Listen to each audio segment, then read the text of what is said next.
Hi, everyone. Good Monday. Thanks for being here. It's the 20th, and we are, of course, counting down the days. It's easy to do. Pretty simple math at this point. Until Thanksgiving, you could do so in hours if you so choose. With that said, we're also looking forward to what is one of the driest, calmest forecasts that I've had in a while. I'll tell you more about it and what you can expect to see temperature-wise, but I'll tell you right now, sunshine and calm conditions in store not just for Thanksgiving, but throughout all of your forecast period. For today's date in our weather history, not so much. On this date back in 1988, a massive cold front crossing across not just eastern Kentucky, but a great deal of the eastern United States was really resulting in some severe weather. Wind gusts in eastern Kentucky upwards of 48 to 50 miles per hour. Jackson recorded an inch and a half of rain. That record for rainfall still stands today. Yep, nearly 30 years later. But in our own forecast for the time being, for tonight, tomorrow, all the way through this time next week, 0% chance or mention of any precipitation at this point in any form or fashion, and a lot of sunshine in store. I'll have more on your Thanksgiving forecast in just a few seconds. Before we get to our local headlines tonight, sadly, several deaths in Lawrence County over the past several hours. 2 fatal shootings on Yellow Creek Road, which are the subject of an ongoing investigation. What we can confirm this time, still 2 people yet to be identified, but a man and a woman were found dead at 2 different locations, but they are connected as far as the investigations and deaths. A woman actually called 911 in Lawrence County last night, right around midnight. She said that a man had come to her door trying to get into her house, and when police arrived, they found him dead on that front porch. He'd suffered from multiple gunshot wounds. It was just soon thereafter that he was identified as a neighbor to that residence who lived just next door, and then when police went just next door, they found a woman there had been fatally shot, she too, by multiple gunshot wounds. They have determined that the shootings indeed are connected, but no names, no other information released as of yet. And a traffic fatality in Lawrence County as well. The victim's been identified by authorities in the coroner's office as 82-year-old James Markham of Louisa. He died when his vehicle struck a tree trimming truck. Reportedly, there was a flagger in the area as the work was ongoing. The flagger told authorities that he attempted to stop or slow down Markham as he saw the vehicle approaching. Markham, however, did not, either not seeing him or ignoring him to whatever fashion. He went by the person trying to flag him. There was evidence on scene that he did see the truck just a moment before the impact and tried to stop, but it was not in enough time to do so. He was pronounced dead at the scene after that crash by the Lawrence County coroner. So tonight's headlines locally will include that fire, which was much more serious, to be quite honest, than I expected it to be upon arrival at the Allen Drive Apartments. I'll also tell you about the latest charges just to be filed today against the man who said that he set his apartment on fire. And I've got all the details, and we'll take you to the scene in just a few seconds. I've got several arrests. I'll also pick up where I left off Friday. I had to cut several indictments out, just basically cutting those in half as they were returned by the Johnson County Grand Jury last week. So we'll pick up with those too in just a few moments. And this is one of the stories that you can expect to see here and only here later on in the week, possibly as soon as tomorrow. Yeah, if you were in the downtown Sagersville area yesterday, this may have been what you saw at one point, and what you saw is what a soldier being welcomed from a recent return home after 4 years in the United States Navy saw as well. Friends and family just waiting to show their love, appreciation, and best wishes. And we spoke with his mother. I spoke with this fine young man, and it makes for a fine story, as you can well imagine. And we'll meet him later on in the week. Once again, possibly as soon as tomorrow. One of those good stories I look forward to doing. I'll be right back. To get high-speed internet on their state-of-the-art fiber optic network for all of your home and business solutions, or to watch TV without a contract on over 200 digital channels with superb quality, or stay connected with family and friends with 24/7 telephone service you can always depend on, contact Foothills Broadband today. Or just click on their link to the right to find out how they're working to provide the latest in communications at affordable prices with exceptional service at Foothills Broadband.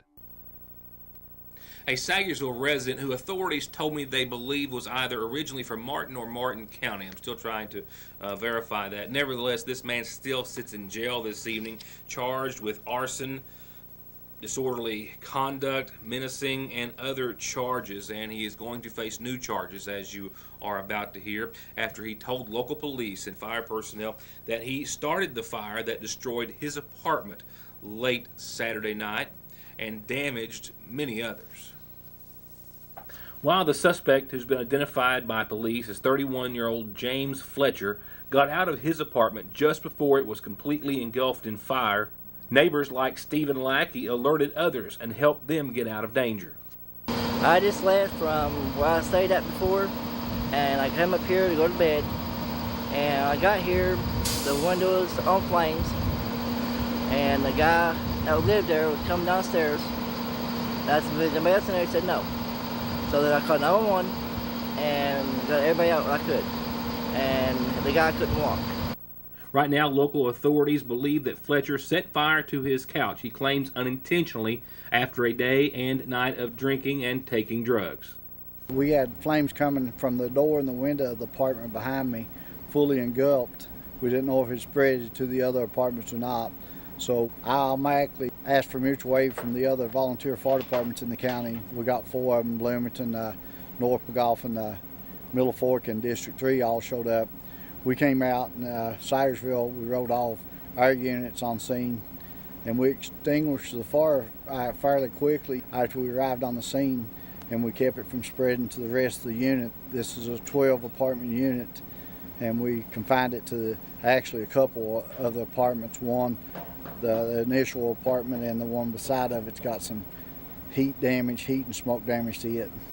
And while the Syersville Fire Department and the Kentucky State Police arson investigator were back on the scene today conducting their ongoing investigation, Officer Mike Nichols with the Syersville Police Department says that he arrested Fletcher last night on the scene and that more charges are pending in addition to the arson, menacing, disorderly conduct, and public intoxication charges that he was subject to last night. When I got there, I started talking to him, and I realized and noticed that the guy was highly intoxicated. He was very belligerent and disorderly, didn't want to talk to us, using bad language and so forth. Myself and Deputy Montgomery, Steve Montgomery, we was able to talk to him and calm him down and get him to the ambulance where he was transported to Paul B. Hall Regional Medical Center. I'd read the implied consent to him and asked him a couple times, or the Miranda, excuse me, and a couple times, and he stated that he didn't mean to set it on fire, but that he did. He had been drinking all day, and that he was drinking vodka and taking some pills and was smoking, and the vodka caught a fire somehow. As of right now, I have got him for arson third, disorderly, menacing, public intoxication, and as soon as I can get down to the county attorney's office here in a few minutes, I want to charge him with about 11 counts of wanton endangerment and also for trafficking a controlled substance. The trafficking charge, it came from, during the statement after he was read his Miranda rights, he gave me a statement saying that he had went down to Rite Aid to buy a liter of wine, and on the way back he had met with some woman and had traded narcotic pills with her. While Fletcher remains in jail and all authorities continue their investigation, Fire Chief Paul Howard also noted that they were hopeful to getting some residents back into their homes by the end of the day. Out of the 12 unit apartments, 8 of them is still habitable right now, and 7 of them is occupied, 7 of the 8. Sometime today I think we're going to be able to open up another 2 units on the bottom, but the other 2 units is just have to wait for reconstruction to get them able to live back in. It's uncertain at this time how long 31-year-old James David Fletcher had been a resident of the Allen Drive apartment complex. But once again, he has been charged thus far with public intoxication of drugs, arson in the 3rd degree, disorderly conduct in the 2nd, and menacing. And as you heard Officer Nichols say earlier, was to face possibly by the end of this evening or airtime wanton endangerment charges for each of the residents' lives who were endangered after the fire that he started, or due to the fire that he started. I'll be right back. Are you looking to visit or come home to Syersville to relax, reconnect, or maybe ride the Dawkins Trail? Then you have to stay in our luxurious lofts over downtown. that comfortably and conveniently accommodate parties of 1 to 10 with king beds, beautiful decor and furnishings, and walls adorned with the city's history. There's absolutely nowhere else like the Mortimer Lofts. Book directly through VRBO. Find them on Facebook at the Mortimer Lofts of Sagersville or call 606-349-3299. Due to our number and length of headlines last Friday, I only had enough time to air about half of the 25 people indicted last week by the sitting Johnson County grand jury. Tonight, quickly, we'll pick that report up where I left off. 42-year-old Marlena L. Fields of Paintsville was indicted on first-degree trafficking in methamphetamine, first-degree trafficking in hydrocodone, and first-degree wanton endangerment, as well as third-degree possession of a controlled substance, third-degree trafficking of a controlled substance, and possession of drug paraphernalia, operating a motor vehicle under the influence of alcohol and or drugs, and reckless driving, as well as being a persistent felony offender. And Fields was also named in an indictment alongside 33-year-old Clesta Jackson of Wittensville, both indicted on charges of engaging in organized crime that relates to the theft of retail merchandise for resale. Specifically, the two are accused of stealing from Castle's Jewelry in Paintsville. 29-year-old Zachary Cochran of River was indicted on theft by unlawful taking of an automobile valued at over $1,000. He stands accused of stealing an 06 GMC Sierra pickup truck from a Lomansville home. 27-year-old Sean Easley of Wittensville was indicted on charges of first-degree evading police and first-degree wanton endangerment, driving on a suspended or revoked license, and speeding. 35-year-old Garfield Spence of Paintsville indicted on charges of first-degree possession of a controlled substance that was listed as methamphetamine, third-degree possession of a controlled substance, and possession of drug paraphernalia, as well as operating a motor vehicle on a revoked or suspended license. 29-year-old Sean Gayhart of Mealy was indicted on charges of theft by unlawful taking, specifically of an automobile, as well as first-degree criminal mischief, and for being a persistent felony offender. Bobby Billiter, 40, of East Point, was indicted on theft by unlawful taking over $500, second-degree possession of a controlled substance, that being Suboxone, possession or use of drug paraphernalia, and third-degree terroristic threatening, as well as public intoxication and second-degree disorderly conduct. 26-year-old Derek Smith of Inez was indicted on possession of a controlled substance in the first degree for methamphetamine, possession of drug paraphernalia, possession of a firearm by a convicted felon, first-degree wanton endangerment, carrying a concealed deadly weapon, and resisting arrest. 18-year-old Holly Wells of Paintsville was indicted on bail jumping. 23-year-old Kayla Salyers of Ashland was indicted on charges of promoting contraband in the first degree and persistent felony offender charges in the second degree. 40-year-old Mary Jude of Sandy Hook was indicted on first-degree promoting contraband. Indictments for bail jumping included 31-year-old Joey L. Thomas of Louisa and 27-year-old Ethan Centers of Louisa. And 50-year-old Harold Waller of Paintsville was indicted on first-degree possession of a controlled substance for being in possession of methamphetamine, as well as for being in possession of drug paraphernalia. In local arrests, we'll have a report about a man holding what appeared to be a gun behind his back as authorities approached him at a residence, and also a theft case solved in neighboring Johnson County. A lot of jewelry taken from a relative of a police officer there, most of which including a coin worth tens of thousands of dollars recovered. We'll get to that in just a few moments. Right now, here's what's happening on tonight's McGoffin Farm Bureau community calendar, and it starts off with a happy birthday. Yeah, 18 today, so it says happy 18th birthday wishes to Alicia Jade Ross with lots of love from Mom, from Belle, from Wilbur and Pap. Happy, happy, happy birthday to you. Happy 18th, Alicia Jade. A reminder, it's Thanksgiving. No, that's not the reminder. Everyone's pretty well aware of that. But this Thanksgiving Thursday, Rumpke will still be running. It's the only day that they have a change. The only change is they'll be picking up garbage early on Thanksgiving Day. So if your collection day is Thursday, get it out super early, because they'll, of course, be trying to get back to their families for Thanksgiving as well. So Rumpke running Thursday, just running early. And don't forget the Sagersville Christmas Parade is December the 2nd, and associated with that, or part of that, will be Dalton's Elves and Silent Kings, Silent Knights, my apologies, where'd that come from? They're going to be there as well, helping celebrate Christmas, and they're also doing so by taking suggestions. If you know some children or a family who need a little extra help this Christmas, these are the elves you want to contact. You can also find them on Facebook or call them there at the numbers there on your screen, that were on your screen. Your News Today is where you want to call if you want your announcement on the calendar. Birthdays and anniversaries too. Doesn't cost anything. You just have to tell me so I can tell everyone else about it. Turning to funeral service announcements for this evening. 84-year-old Willard Reisner of Lima, Ohio, passed away on today's date, the husband of Pearlie Reisner, who preceded him, Pearlie Reisner, my apologies, who preceded him in death. Arrangements are incomplete at this time, but to be announced soon by the McGoffin County Funeral Home. Once again, Willard Reisner, 84, of Lima, Ohio, preceded in death by his wife, Pearlie. Arrangements still being made at this hour. We'll be right back.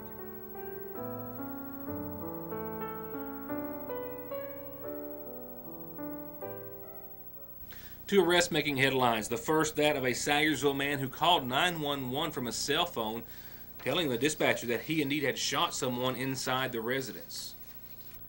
Just before midnight on Saturday night, McGoffin County Sheriff's Deputy Brian Tipton notes in his arrest citation that a man reportedly called 911 from a cell phone saying that he had shot someone that had come inside his home, but only gave his name and not his address. Kentucky State Police were able to locate the phone, and afterwards the deputy went to that location on the left fork of Flick Branch.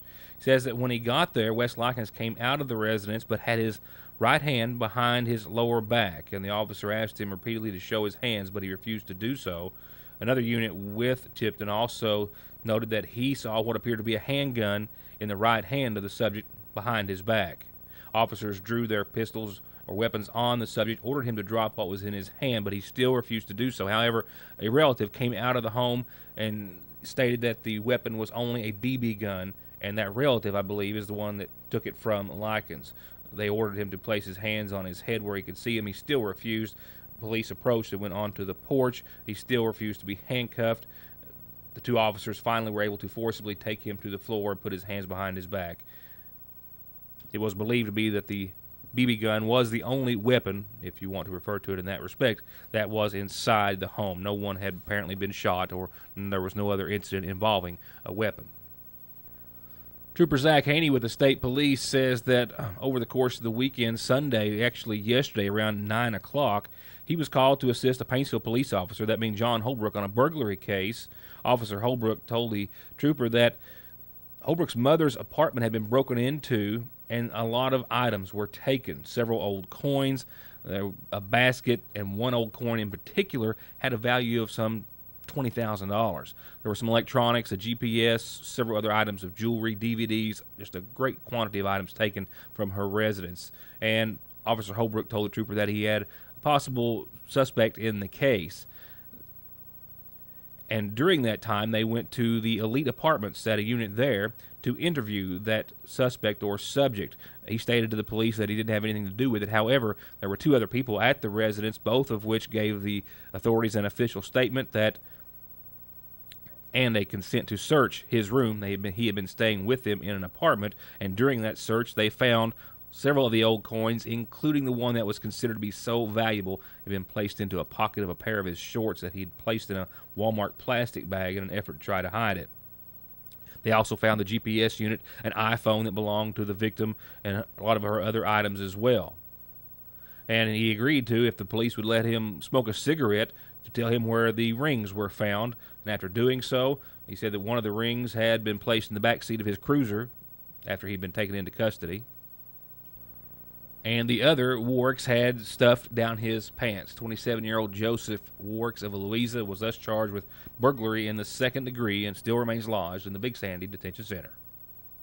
A quick update in sporting news tonight. Two teams as of last Friday when I saw you were headed into the third round of the postseason, the Commonwealth Gridiron Bowl. Paintsville Tigers and Johnson Central Golden Eagles. The Tigers were stopped at the hands of Raceland, who the Tigers defeated back in the regular season 32-18.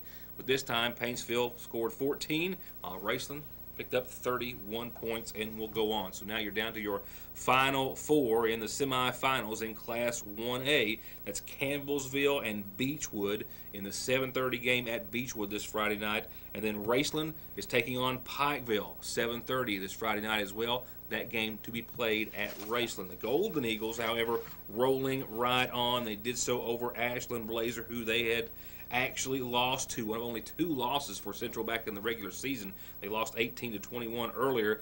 They got their vengeance this time, 54-27 the final score. That takes them to the semifinals. And so for your final four now in football, Franklin, Simpson, and Collins will play Friday night, 6:30 at Collins, and Central takes on Wayne County. 7:30, that game on the road for Central at Wayne County.